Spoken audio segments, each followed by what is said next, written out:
What's up, everybody out there? How are you doing? Thank you so much for stopping over here at Pepe La View. I appreciate you. You know I do. Thank you for your likes. Thank you for your shares. Thank you for subscribing. Thank you for your comments. Thank you. Thank you. Thank you. Listen, I know I've been hovering around the 1980s. I know I have. I know it. I don't know. There's a couple of 90s R&B divas I do want to talk about, like, intentionally. And for the most part, as I told you before, I have to get into a feel. It's about a feel for me. And I don't think at this moment in time, I really would like to talk about any R&B divas of the 1990s other than Mary J. Blige. I'm talking about, like, intentionally. I have two other divas that I intentionally, as I said, want to talk about. And Mary J. Blige is one of them. How can I start this off? And I always try to come from an angle.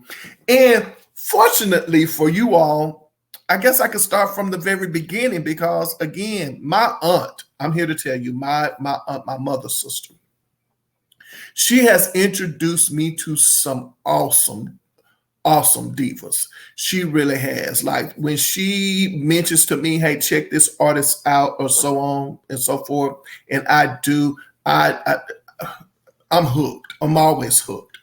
My aunt introduced me to Phyllis Hyman. She did. And I was like, whoa, okay, I like this.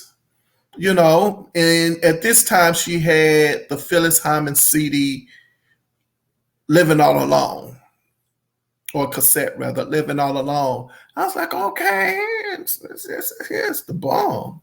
My aunt introduced me to En Vogue. I was like, okay. If you don't watch over here, you know enough about my En Vogue, finding out about En Vogue and the whole Soul Train story and all that stuff. So you don't need me going back down that route. She introduced me to En Vogue. She introduced me to Phyllis Hyman. Kelly Price called me up, said, hey, have you heard this song before? I was like, no, check it out. Kelly Price. I was like, okay. Same thing with Mary J. Blige. She calls me up. Hey, have you heard this song by, Mary J. Blige? And at that time, it was a cassette maxi single. Had different versions of You Remind Me on it. I was hooked on Mary J. Blige. Who else has she introduced? Meli'sa. She introduced me to Meli'sa. The jazz singer Meli'sa. I could be pronouncing her name correctly, I think. I was like, okay. So, hey, it's all good over here in the hood. Well, I'm still trying to figure out how I want to approach this. And as I said, I just simply start from the start. And I remember the song You Remind Me, like literally listening to it. And I remember being glued into the television set because at this moment in time, it's 1992. And I'm here to tell you, like, music is definitely, I see the switch, right? I see the change. I'm experiencing it. As I told you guys before over here,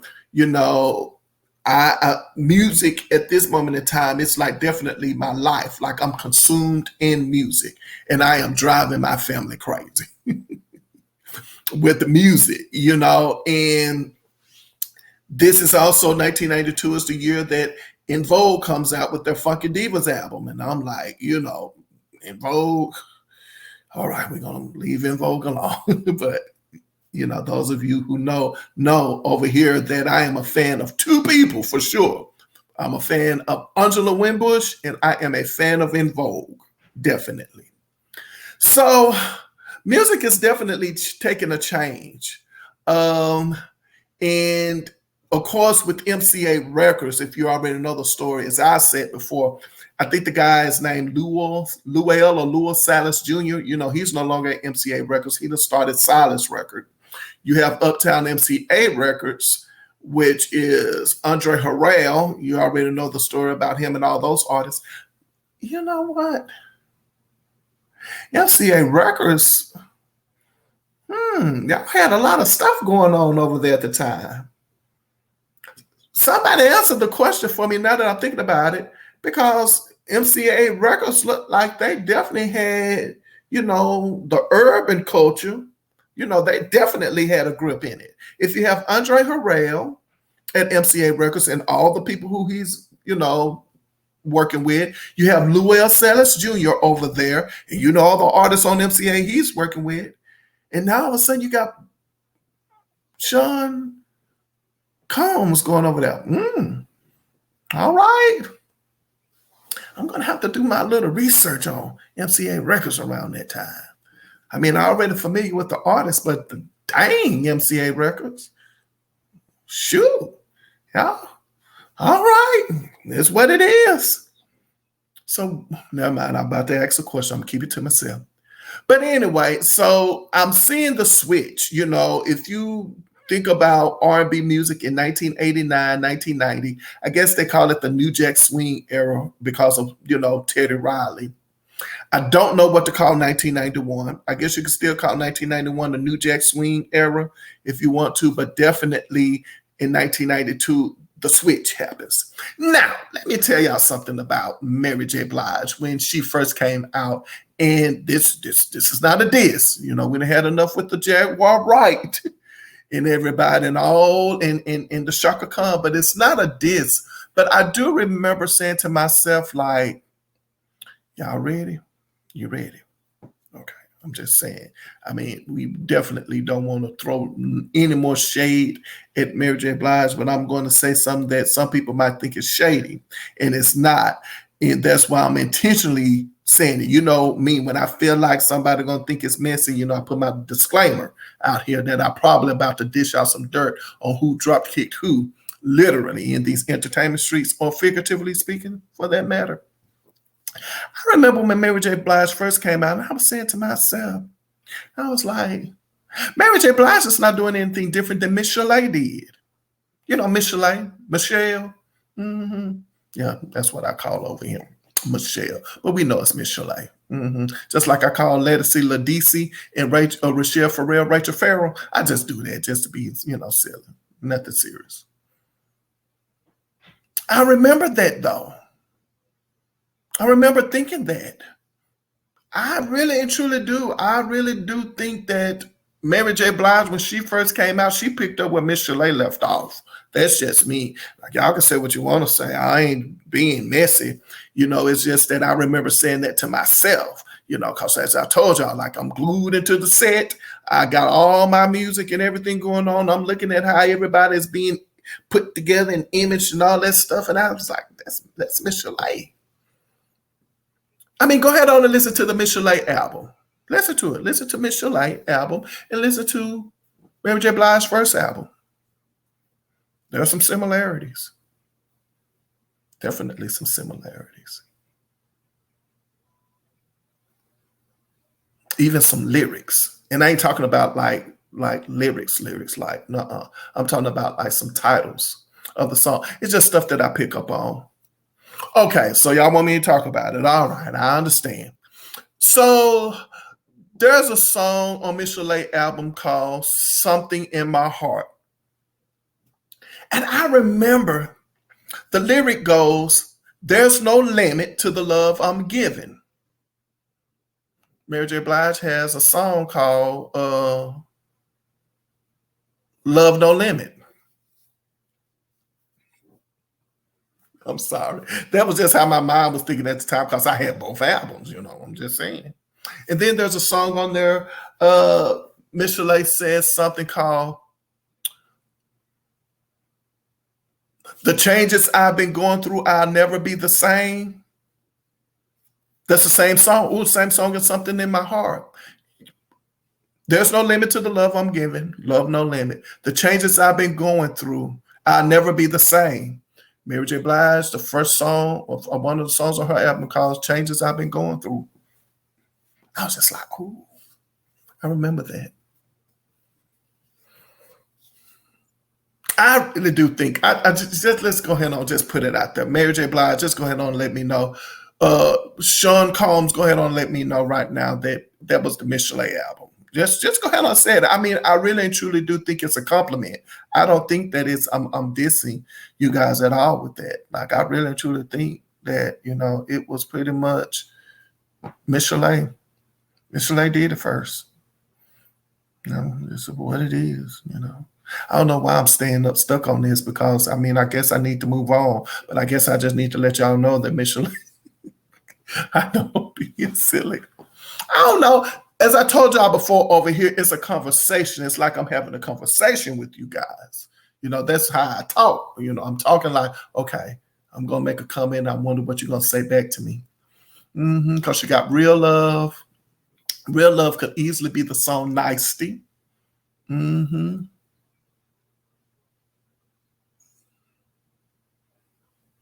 Yeah, y'all listen to that album for sure.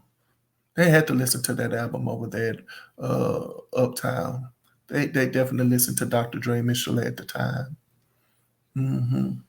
But ooh, I'm sorry. It just hit me. Now that I think about it, ooh,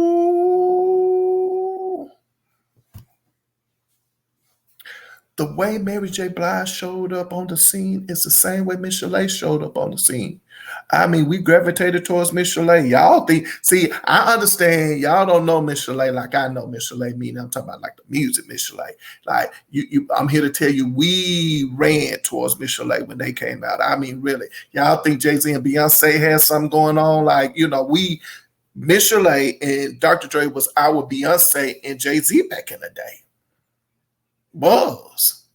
And so the same way we gravitated towards Miss Chalet, she kind of like faded out because she didn't come out with another record, is what I'm saying, is the same way we gravitated towards Mary J. Blige. Ooh.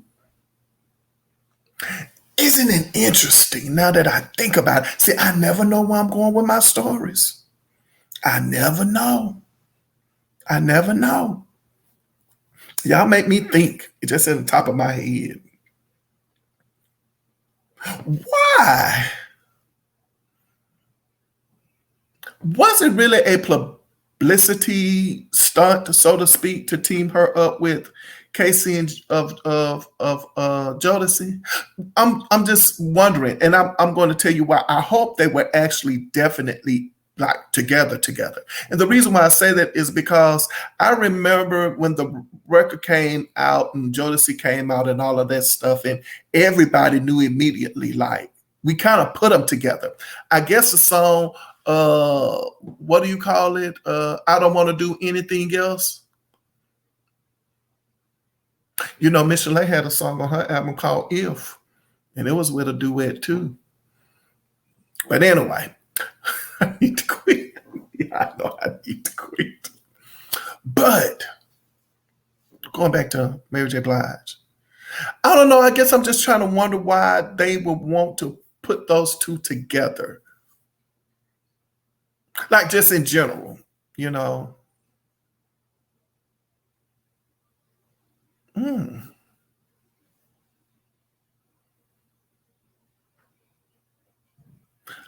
Where did Jodeci come out? Because I know they came out in 1992, didn't they? Didn't they come out in 1992? But I guess I'm saying, when did the album come out? Like, I guess I'm trying. Ooh, it didn't. Oh my gosh, Jodeci came out in 1991. Ooh. Well, here's where I was about to go. I'm glad you asked me. I was about to say, well, Mary J. Blige came out first, which means they would team her up with. They would want to team Casey up with Mary. Well, yeah. So they teamed Mary up with KC.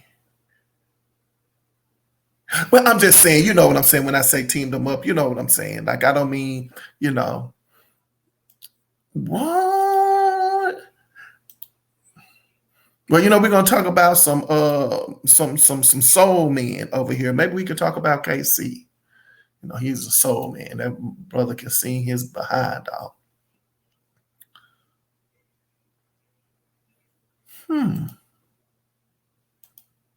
So Jodeci came out first, and then Mary J. Blige.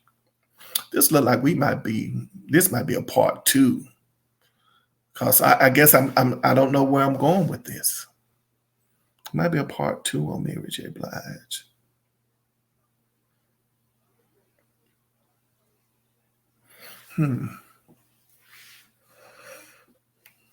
But I remember when Mary J. Blige first came out, and again, the song You Remind Me was definitely, getting some traction. But I'm here to tell you, when Real Love hit, I remember, and I'm in high school at the time when Real Love came out, and you can definitely tell, you know, in school that everybody was like Mary J. Blige crazy. We were. I remember that in my high school, like everybody was like, Real Love came out. When did Real Love come out?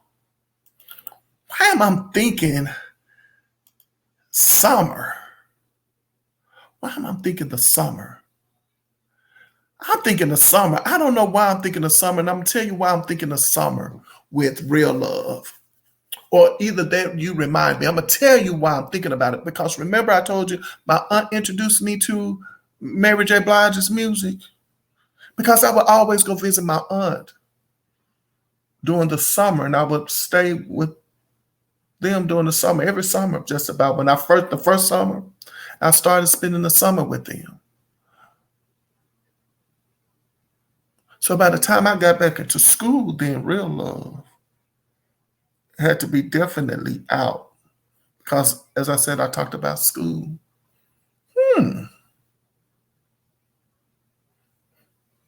Well, anyway, Mary, I know this is gonna. I'm just kind of winging it on this end now, just kind of setting up the stage, because we're gonna talk about Mary. This is a two-part. I know I can feel it. I'm not gonna do a whole hour video.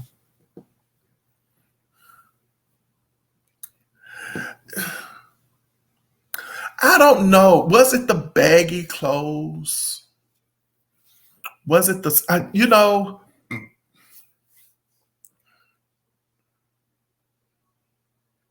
I know what it was for me that hooked me to Mary when I first heard the song. It was the flip of You Remind Me. Like, it started out slow and then it flipped. That was the first one. And you definitely liked the beat and you liked the groove. And it was like, oh, okay. Yeah. I think the same thing with You Remind Me.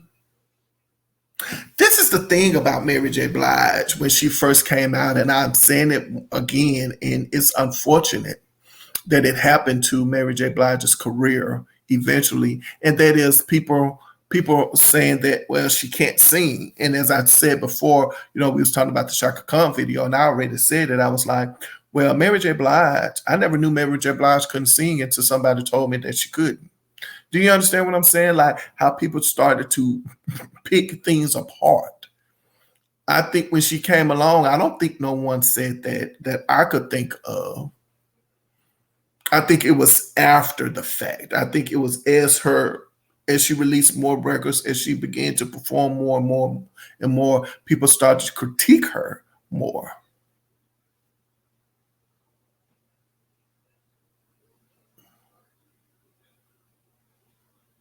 I don't know. I'm looking at Mary J. Blige and I'm saying to myself, I'm like, this is definitely a true case of turning lemons into lemonade. You know? I mean, well, just think about it for a second. When Mary J. Blige first came out, I think, she was, her story goes, what, is she from the Bronx, or is she from the Bronx? Where's Mary J. Blige from? I think she's from the Bronx. Is she from New York? She's definitely from New York, correct? She's from New York, is she? I want to say she's from New York. Somebody tell me that, because I don't know, but I think she's from New York. I think she's from the Bronx. I think she's from the Bronx. Anyway, Well, okay, just talking about her life, so to speak, in general. This is where I'm going, and then I'm going to go into part two, and we're going to do a lot of other stuff in part two. But I guess what I'm saying about Mary J. Blige's career is that here you are. See, I never know where I'm going, and I like where I go when I get there. You go from a life of, I guess, meager living, you know. I think she was saying she was in the projects. She was, living in the projects at the time or something like that. And then you have this opportunity presented in front of you, right? I mean, you're going to record a record, so on and so forth. She goes in and she does that. The record is a success immediately, right? But it becomes a major success, with the second single and so on and so forth. And then it's kind of like being put down again. Like when I think about all of the things that come at Mary, and hey, how you live your life is how you live your life. That's between you and your God. I'm talking about people in general, not her, but I'm just saying. I'm only talking about from the music standpoint and the professional standpoint. And I'm saying to myself, like, can't you catch a break? Professionally. Can you catch a break?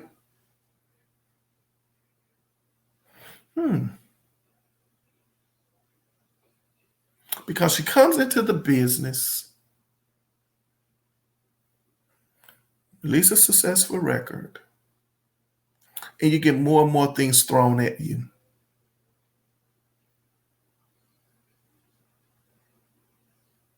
And this looks like it's kind of immediately, right, from what she talks about. And we're not talking about that, I don't think, in the second video. It's just, I guess I'm wrapping my head around all of this as I'm talking about it. See, okay, let me put it to you this way. All right, this is a good example of what I guess I tell you guys that I do over here when I want to talk about my R&B divas. You remember when I said I have to get into a field and kind of feel out what angle I'm going with my divas and so on and so forth? This kind of will be like how it kind of works. And this here is definitely, like, I didn't have an opportunity to do all that. So it's just kind of happening now as I'm talking about it. And I think I'm going to upload the video.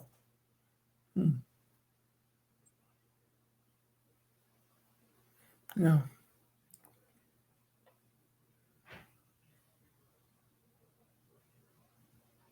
Well, on that note, I think we can stop. We can stop so I can do the next video and upload the next video. We might call this Mary J. Blige, R&B diva Mary J. Blige, turning lemons into lemonade. I don't know. But anyway, thank you so much for tuning in to People of You over here. Remember to put your behind where your heart desires to be. And sometimes when you get there, you have critics. You have critics when you get there. Everybody's, ooh, child, I'm here to tell you. And remember, whenever I leave my mother's presence, she says, baby, remember, I love you, but God loves you best. Keep that love flowing. And I'm looking forward to seeing you next video. I know I will. And until then, you all take care of yourselves out there. Stay tuned for part two.